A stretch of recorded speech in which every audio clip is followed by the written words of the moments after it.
Throughout history, there have been many stories of beings that are both human, yet decidedly alien. From the Men in Black, the Black-Eyed Kids, and the ever-popular humanoid abominations such as Slender Man or Stephen King's infamous It, at least the Pennywise incarnation. Yet most of these stories, no matter how popular, have been proven to be either false or the result of overactive imaginations, which is why the story I'm about to share with you may seem either real or an urban legend, depending on how far you're willing to push your mind. Now, with that being said, let me share with you the story that is known as The Others. It began one quiet evening at a house in the suburbs. It was a pleasant night, and everyone in the community were ready to get settled down for the night, when strange noises, almost the equivalent to buzzing bees, began to plague the area.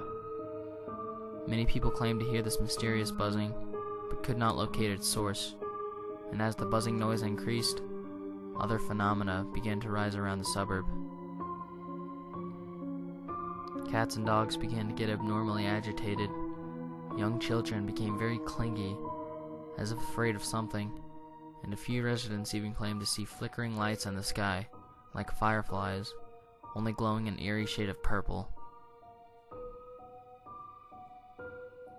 After roughly 2 hours, however, the disturbances stopped, and the residents of the suburb began to go back to their lives.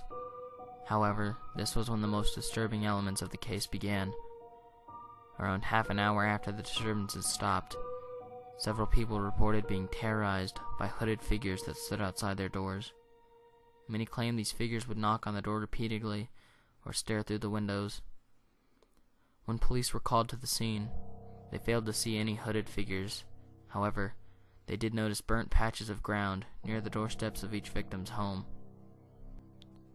For the next couple of nights, police continued to receive periodic calls from frightened house owners, and officers began to patrol the suburb at night, yet they continually found nothing.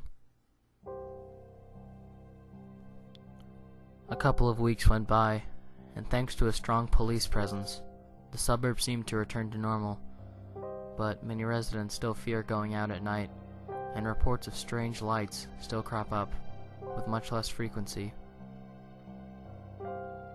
The community has come to label these hooded figures the Others, and debate has raged over whether they are hostile, alien, or something completely different. More rational individuals, however, have suggested that these figures have a much more worldly origin as a cult or a group of pranksters. Regardless of the truth behind these events, a recent sighting has spread the legend of the Others beyond their native suburb. A young mother claimed to see several hooded figures standing near the window of her 3-year-old son's room, prompting the woman's boyfriend to head out to confront them, only for the figures to have mysteriously disappeared, once again leaving nothing but burnt patches of ground.